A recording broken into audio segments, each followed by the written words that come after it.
Odisha teachers परिवार presents तृतीय श्रेणी जना अजना सजीव ओ निर्जीव प्रोड्यूस्ड बाय सदानंद साहू।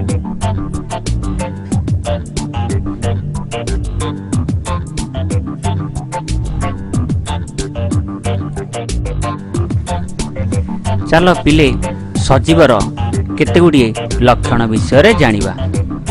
प्रथम लक्षण है सजीव निजे चल प्रचल करे। द्वितीय लक्षण है सजीव बंचिया खाद्य खाए। तृतीय लक्षण है सजीव छोटरू बड़ हुए। चतुर्थ लक्षण है सजीव निजर वंश बढ़ाई थाए। पंचम लक्षण है सजीव प्रतिक्रिया प्रकाश करे। षष्ठ लक्षण है से श्वासक्रिया करे।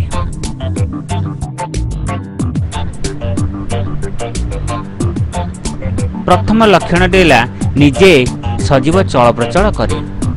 मनीष कौन निजे चल प्रचल करि पारे? हाँ, से निजे चल प्रचल करे।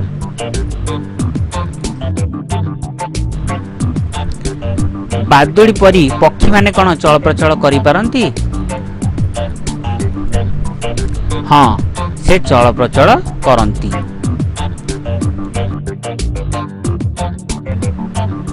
भालू परी पशु माने कौन चल प्रचल करंती? हाँ, से मध्य चल प्रचल करि पारंती। झिटिपिटी कौन चल प्रचल करि पारेंती? हाँ, से मध्य निजे चल प्रचल करे। मोटरसाइकिल कौन निजे चल प्रचल करि पारे? ना, से निजे चल प्रचल करि पारे नाही। ताकू जणे मनीष ही चलाई थाए।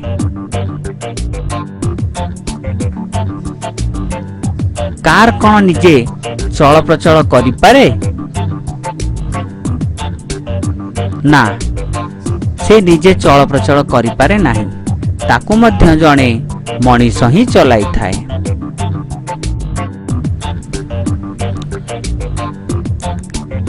रिक्शा कौन निजे चल प्रचल करि पारे? ना, से निजे चल प्रचल करि पारे नाही। ताकू जणे मनीष भिड़ी भिड़ी चलाई थाए।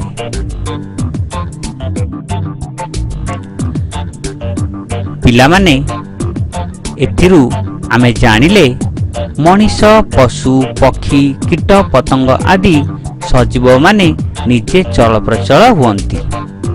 किंतु आमको मन रखिବାକୁ हबो गछलता चल प्रचल न करि पारले मध्य एहा सजीव अटे।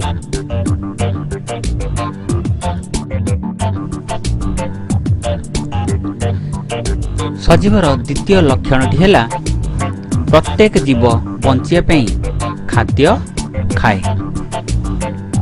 तुम्हें मध्य खाद्य खाओ, किंतु तुम्हें तुम कंढे को खाइबा को देले से कौन खाए? ना, कारण से सजीव नुहे निर्जीव। ठीक से ही परी बेंग परी पशु कीट पतंग आदि को निजर खाद्य रूपे ग्रहण करिथाए।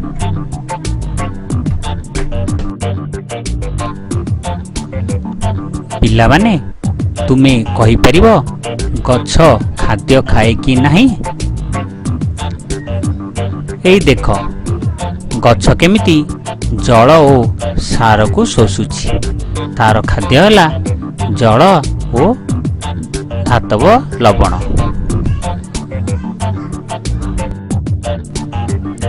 सजीवर तृतीय लक्षणटी है से छोटरू बड़ हुए। जेमिति बेंग पुलाटी धीरे धीरे बढ़ी एक पूर्णांग बेंगरे परिणत हुए।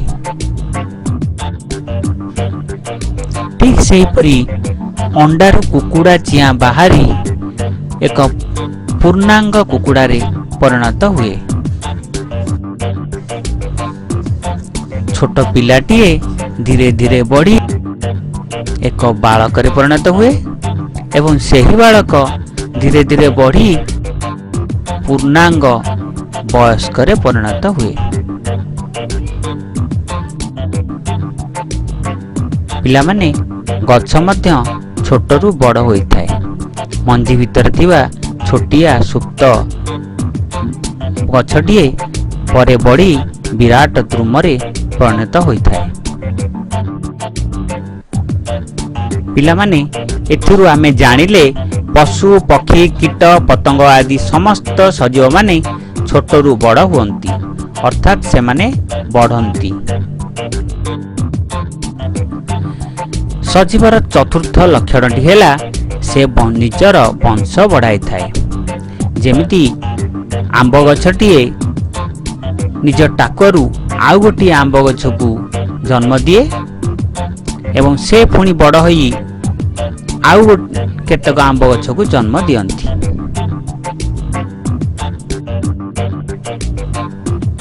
ठीक सेही परी गायटीए बाछुरी जन्म करिथाए। सेही बाछुरी बड़ होई पुणी तार वंश को आगकू नहीं थाए।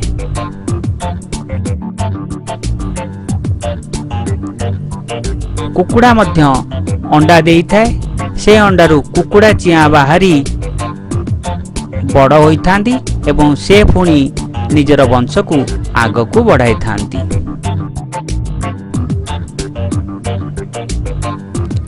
एहीपरी कुकुड़ा कुकुर बिलेई मनीष गाई हाथी आंब गछ कदली गछ बाइगण गछ इत्यादि निजर संख्या बढ़ाई थांती अर्थात निजर वंश बढ़ाई थांती।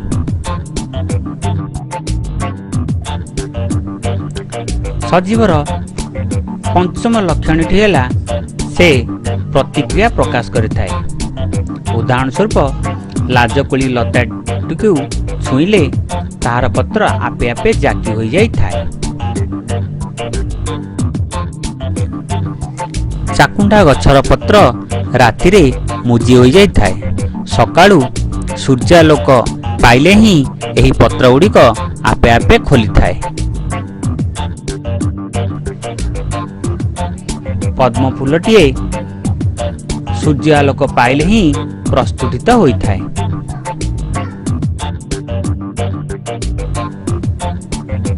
मनीष माने मध्य प्रतिक्रिया प्रकाश करती। जेमिति कंटा उपरे आम गोड़ पड़िले यह आपे आपे ऊपर को उठी जाई थाए।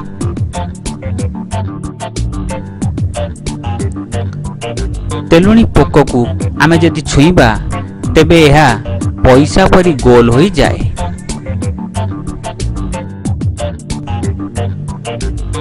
कईछ किंबा गेंडा को जदि आमे छुईबा तेबे यह सांगे सांगे निज खोलपा भितरे पशि जाई थाए।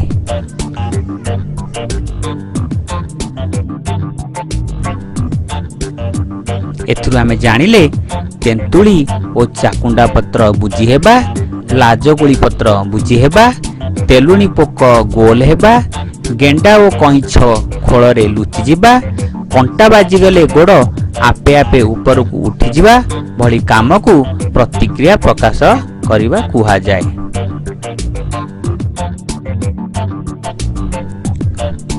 जीवर षष्ठ लक्षणटी हेला जे से श्वासक्रिया करे।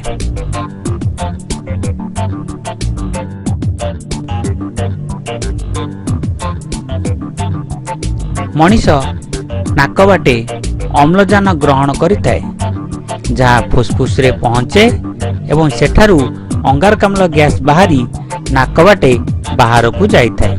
यहाकू श्वासक्रिया कुहा जाए। पिलामाने गछ मध्य श्वासक्रिया करिथाए। गछर पत्र रे थिबा छोट छोट कणा जहाकू स्तोम कुहा जाए सेही बाटे ही अम्लजान और अंगारकाम्लर आदान प्रदान होइथाए।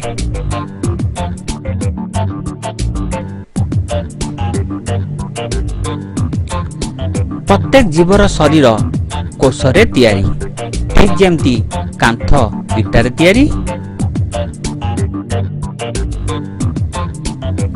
एथुरु ପିଲେ ଆମେ ଜାଣିଲେ ଯେଉଁଗୁଡ଼ିକ ଛୋଟରୁ ବଡ଼ ହୁଅନ୍ତି ନାହିଁ, ଖାଦ୍ୟ ଖାଆନ୍ତି ନାହିଁ, ଶ୍ୱାସକ୍ରିୟା କରନ୍ତି ନାହିଁ, ବଂଶ ବଢ଼ାନ୍ତି ନାହିଁ, ପ୍ରତିକ୍ରିୟା ପ୍ରକାଶ କରନ୍ତି ନାହିଁ ଓ ନିଜେ ଚଳପ୍ରଚଳ ହୁଅନ୍ତି ନାହିଁ, ସେଗୁଡ଼ିକୁ ନିର୍ଜୀବ କୁହାଯାଏ।